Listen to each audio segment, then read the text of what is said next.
Our Heavenly Father loves us profoundly and perfectly. Notre Père céleste nous aime profondément et parfaitement.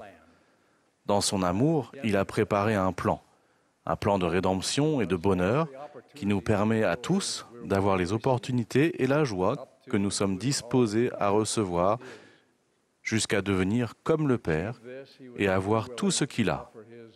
Pour que cela puisse s'accomplir, il nous a fait le don de son Fils bien-aimé, Jésus-Christ, notre Rédempteur. Car Dieu a tant aimé le monde qu'il a donné son Fils unique, afin que quiconque croit en lui ne périsse point, mais qu'il ait la vie éternelle.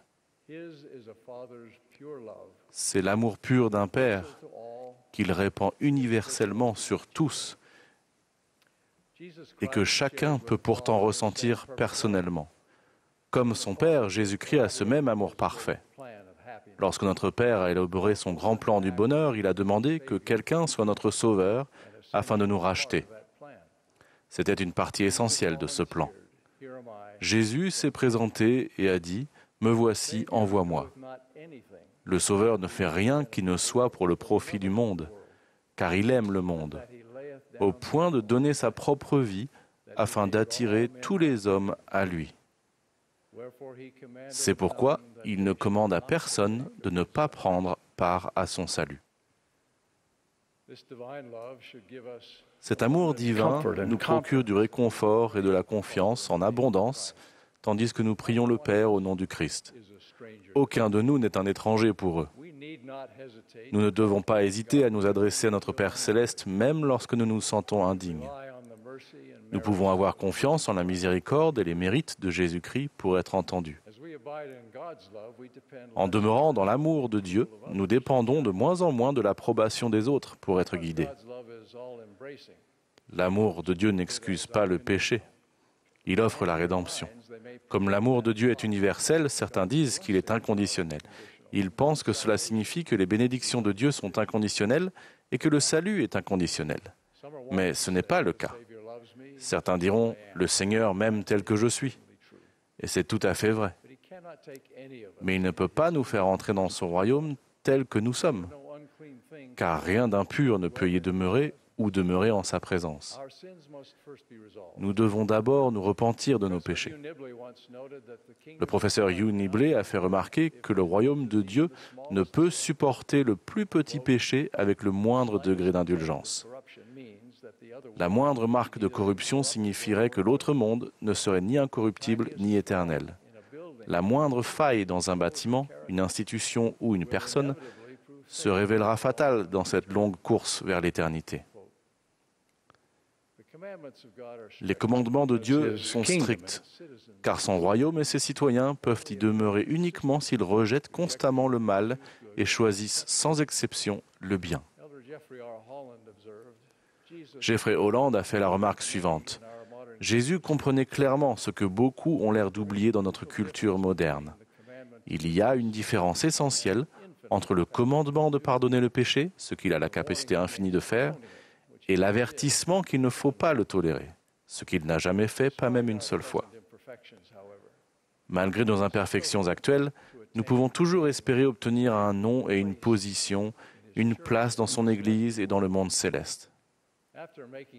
Après avoir clairement fait savoir qu'il ne peut excuser le péché ni fermer les yeux sur lui, le Seigneur nous assure que celui qui se repent et obéit au commandement du Seigneur sera pardonné. Il a dit « Et toutes les fois que mon peuple se repentira, je lui pardonnerai ses offenses envers moi. » La repentance et la grâce divine résolvent ce dilemme. Souvenez-vous aussi des paroles qu'Amulek a dit à Zizrom dans la ville d'Ammonia. Car il lui dit que le Seigneur viendrait certainement racheter son peuple, mais qu'il ne viendrait pas le racheter dans ses péchés, mais le racheter de ses péchés. Et il a reçu du Père le pouvoir de les racheter de leurs péchés à cause du repentir. C'est pourquoi il a envoyé ses anges annoncer la nouvelle des conditions du repentir qui amènent au pouvoir du Rédempteur pour le salut de leur âme. Avec la condition de repentir, le Seigneur peut faire preuve de miséricorde sans frustrer la justice, et Dieu ne cesse pas d'être Dieu. Comme vous le savez, les voix du monde s'opposent au Christ, ou veulent tout sauf le Christ. Notre époque est dans la même situation que ce que raconte le livre de Mormon, lorsque des personnalités charismatiques cherchaient à dominer injustement les autres, prônaient la liberté sexuelle et promouvaient l'accumulation de richesses comme but de l'existence. Leur philosophie justifiait le fait de commettre un petit péché, et même beaucoup de péchés, mais aucune ne pouvait offrir la rédemption. Celle-ci n'est possible que grâce au sang de l'agneau.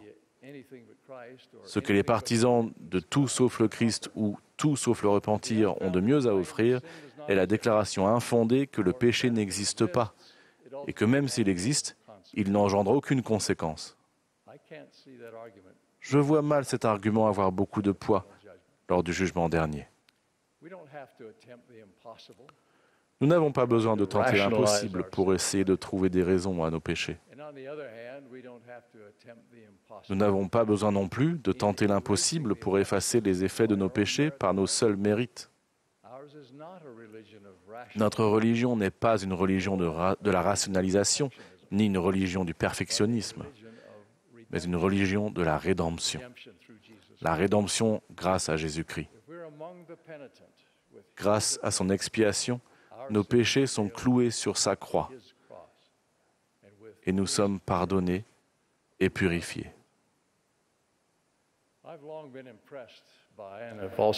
J'ai toujours été impressionné par l'amour profond des prophètes de Dieu et les ressentis lorsqu'ils lancent des avertissements contre le péché. Ce n'est pas le désir de condamner qui les motive.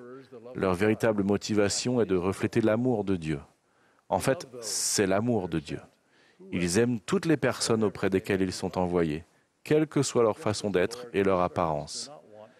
Les serviteurs du Seigneur, comme lui, souhaitent que personne n'endure les souffrances liées au péché et au mauvais choix. Alma fut envoyé pour prêcher le repentir et la rédemption à un peuple haineux qui était prêt à persécuter, torturer et tuer les chrétiens, Alma y compris. Malgré cela, il les aimait et se souciait de leur salut. Après avoir enseigné l'expiation du Christ au peuple d'Ammonia, Alma fit la supplication suivante. « Et maintenant, mes frères, je souhaite du plus profond de mon cœur, oui, avec une grande anxiété, et même jusqu'à la souffrance, que vous écoutiez mes paroles et rejetiez vos péchés, afin d'être élevés au dernier jour et d'entrer dans le repos de Dieu. »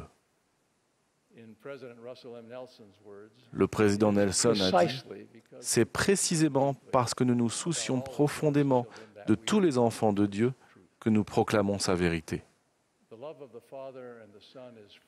L'amour de notre Père Céleste et de son Fils comporte des attentes. Une fois de plus, je cite le président Nelson.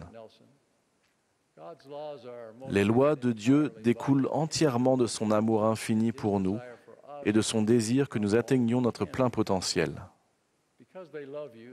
Parce que notre Père Céleste et Jésus-Christ vous aiment, ils ne veulent pas vous laisser tel que vous êtes. Parce qu'ils vous aiment, ils veulent que vous vous repentiez parce que c'est le chemin qui mène au bonheur.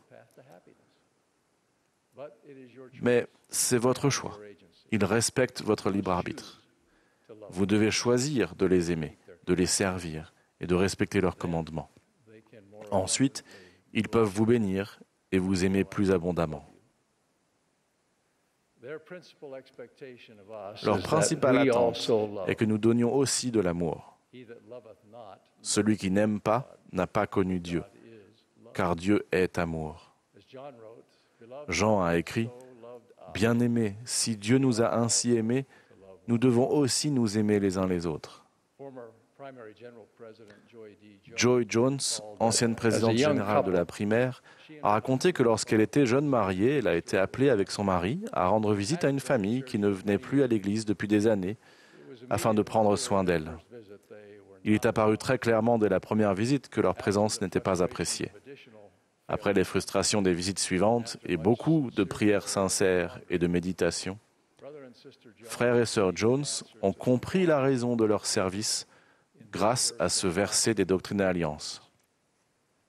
« Tu aimeras le Seigneur ton Dieu de tout ton cœur, de tout ton pouvoir, de tout ton esprit et de toute ta force, et tu le serviras au nom de Jésus-Christ. » Sir Jones a dit, « nous nous sommes rendus compte que nous nous efforcions sincèrement de servir cette famille et l'évêque. Mais nous avons été amenés à nous demander si nous les servions vraiment par amour pour le Seigneur. L'amour que nous avions pour le Seigneur nous a permis d'aimer et rendre visite à cette famille. Nous le faisions pour lui. Il a fait en sorte que l'épreuve n'en soit plus une. Après nous avoir laissés sur le pas de la porte pendant de nombreux mois, la famille a fini par nous laisser entrer chez elle. Nous en sommes venus à prier et à discuter régulièrement de l'Évangile. Une amitié durable s'est développée. Nous adorions et aimions le Seigneur en aimant ses enfants. En reconnaissant que Dieu nous aime parfaitement, nous pouvons nous demander « À quel point est-ce que j'aime Dieu ? Peut-il compter sur mon amour comme je compte sur le sien ? Ne serait-ce pas une noble aspiration que de vivre de façon que Dieu puisse nous aimer pas uniquement malgré nos échecs, mais également en raison de ce que nous devenons ? Ou bien qu'il puisse dire de nous ce qu'il a dit d'Hyrum Smith, « Car moi, le Seigneur, je l'aime à cause de l'intégrité de son cœur. » Souvenons-nous de la douce réprimande de Jean. Car l'amour de Dieu consiste à garder ses commandements, et ses commandements ne sont pas pénibles. En effet, ses commandements ne sont pas pénibles, c'est tout le contraire. Ils jalonnent le chemin de la guérison, de la joie, de la paix et du bonheur. Notre Père Céleste et notre Rédempteur nous ont donné la bénédiction d'avoir des commandements, et en y obéissant, nous ressentons plus complètement et profondément leur amour parfait. Voici la solution dans notre époque de querelles incessantes, l'amour de Dieu.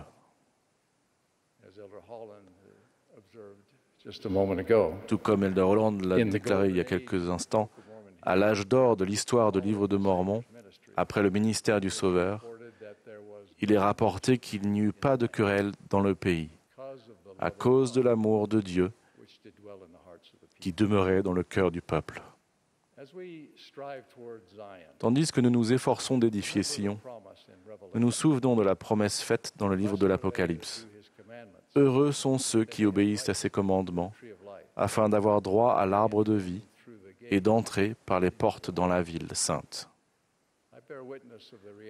Je témoigne de la réalité de notre Père Céleste et de notre Rédempteur Jésus-Christ, et de leur amour constant et infini pour nous. Au nom de Jésus-Christ, Amen.